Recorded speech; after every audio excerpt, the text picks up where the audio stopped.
मैंने बहुत सारे बच्चों के मॉक इंटरव्यू लिए हैं और उनमें मैंने जाना है जो सिलेक्टेड बच्चे हुए हैं, बहुत सारे बच्चों ने क्या कि कॉपियाँ बना रखी हैं अलग अलग, और अलग अलग कॉपियों में वो अपनी अलग अलग चीज़ें लिखते रहते हैं। जैसे हिंदी में कोई क्वेश्चन गलत हो रहा है, कोई नई चीज़ पेपर में पूछी गई तो हिंदी के रजिस्टर में वो लिखेंगे, बाकायदा लिखेंगे कि इस मॉक में मैंने ये चीज़ खास पाई। मैथ हो, रीजनिंग हो, जीएस हो, सब में ये चीज़ें लिखते हैं। जीएस में कोई अलग से करंट अफेयर का क्वेश्चन आ गया उसको लिख लिया, मतलब जो छोटी छोटी चीज़ें आती हैं वो लिखें। देखिए, आपको ये समझना होगा कि अगर 2 घंटे का आपका पेपर है ना, तो आपको मॉक एनालिसिस में कम से कम 4 घंटे का इन्वेस्टमेंट करना पड़ेगा। तो आपका वो 2 घंटे का मॉक सही तरीके से इन्वेस्टेड माना जाएगा आपके टाइम का।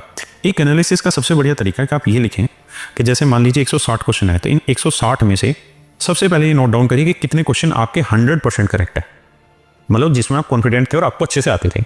दूसरा, उन क्वेश्चन की मार्किंग करिए जो सही तो हैं लेकिन तुक्केबाजी की वजह से सही, क्योंकि तुक्केबाजी आज इस मॉक में ठीक बैठा रही, कल वो उस मॉक में गलत भी लगा सकती है। तीसरा, जब आप ये तुक्केबाजी लगा रहे हैं, या इसी तुक्केबाजी को मैं और अच्छे से नाम दे देता हूं ऑप्शन एलिमिनेशन, ऑप्शन एलिमिनेट करना, ऑप्शन एलिमिनेशन। तो ऑप्शन एलिमिनेशन में आपको ये देखना है कि भाई मैंने किसी ऑप्शन में 4 वैल्यू दे रखी थी, 4 ऑप्शन दे रखे थे और मैंने इस ऑप्शन को चुना, तो एनालिसिस में मुझे ये देखना है कि मेरे पास कौन कौन से वैलिड पॉइंट थे कि बाकी 3 को एलिमिनेट करके मैंने इसको चूज किया, है ना।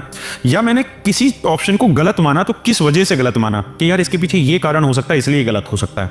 तो हमें इस तरीके से काम करना पड़ेगा कि यार कौन सा ऑप्शन जो हमने ठीक किया, अगर वो ठीक हुआ है तो आपने उसी को क्लिक क्यों किया, कोई तो रीजन रहा होगा आपके बैकअप माइंड में, और जो गलत हुआ उस पर भी हमें ध्यान देना है कि हमारा गलत क्यों हुआ, या हम इस पर और क्या क्या चीजें सोच सकते थे। इसी में मैं एक चीज कहना चाह रहा हूँ कि जैसे मान लीजिए हिंदी आपका कोई सब्जेक्ट, और हिंदी सब्जेक्ट में कोई कॉन्सेप्ट है ए, और इस कॉन्सेप्ट पे आपका सवाल गलत हो गया, तो आपको ये देखना है कि इस कॉन्सेप्ट में क्वेश्चन मेरा गलत क्यों हुआ, टीचर ने नहीं पढ़ाया, मैंने नहीं पढ़ाया, या मुझे याद नहीं है। तो तुरंत की तुरंत इसका एनालिसिस करना और इस कॉन्सेप्ट को जल्दी से खत्म कर लेना है। सेम इसी तरीके से मैथ में ऐसा मत करिएगा कि जैसे मान लीजिए कोई प्रॉफिट एंड लॉस का आपका क्वेश्चन गलत हो गया, तो ऐसा नहीं है कि आपको प्रॉफिट एंड लॉस नहीं आता, वो आपको आता है। आपको ये देखना कि ये क्वेश्चन किस टाइप का था, तो उसी टाइप का आपको रिवीजन करना है। बेईमान दुकानदार का था प्रॉफिट एंड लॉस में, या मिसलिनियस टाइप का था, है ना। तो हमें ये समझना है कि कौन सा क्वेश्चन किस चीज़ की वजह से हमारा गलत हो रहा है, तो उसी जगह जाके उसका विश्लेषण करना है हमको।